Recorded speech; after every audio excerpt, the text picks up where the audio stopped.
नमस्कार. आज आपण बनवत आहोत अतिशय चविष्ट आणि पौष्टिक अशी हिरव्या चवळीच्या दाण्यांची भाजी.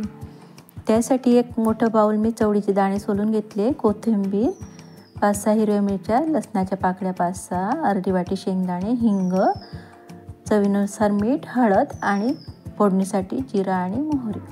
तर आपण आता सुरुवातीला गॅसवर एक कुकर ठेवलेला आहे आणि त्यामध्ये 1 ते 1.5 पळी मी तेल टाकून घेतले.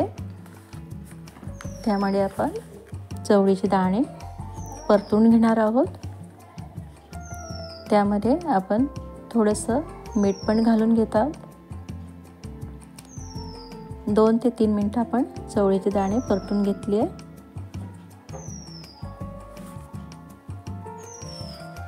त्यामध्ये मीठ घालून घेतलंय. तर चवळीमध्ये लोहाचं प्रमाण जास्त असतं, त्यामुळे रक्तवाढीस मदत होते.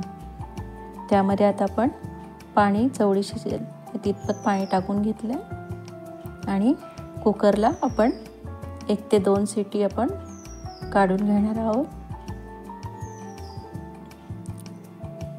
त्यात आपण दाणे शिजते तोपर्यंत वाटण तयार करून घेऊ. मिरची आणि शेंगदाणे, लसूण, कोथिंबीर. वाटण तयार झालेलं आहे आपलं. गॅसवर पातेलं ठेवलंय. त्यामध्ये आपण 2 पळी तेल टाकून घेतलंय. तेल आता चांगलं तापलंय. फोडणीला आपण मोहरी, जिरं, हिंग टाकून घेतलंय. आता आपण मसाला पण टाकून घेऊया. मसाला आपण पाणी घालून छान असं 2 ते 3 मिनिटं छान परतून घेऊ. आणि परतत असताना आपल्याला सारखं अधूनमधून हलवत राहावं लागणार आहे, कारण मसाला आपला खाली लागू शकतो आणि मंद आचेवरच आपल्याला मसाला होऊ द्यायचा आहे चांगला.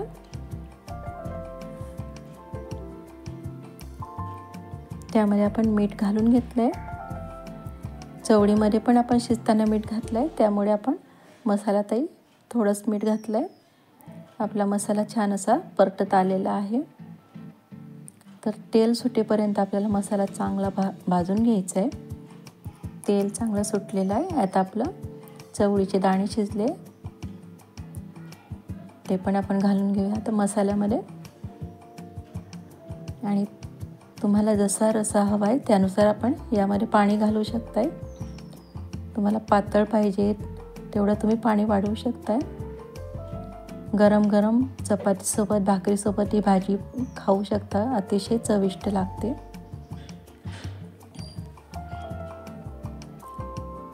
बघा किती सुंदर असा रंग आलेला आहे. तर आपल्याला आणखी 2 ते 3 मिनिटं शिजू द्यावी लागणार आहे.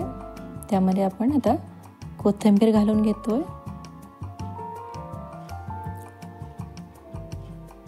सुंदर असा सुवास सुटलाय आणि आपली भाजीला रंग बघा किती सुंदर आलेला आहे. नक्की करून बघा. आवडल्यास लाईक करा, शेअर करा आणि आपल्या चॅनलला सबस्क्राईब करा. धन्यवाद.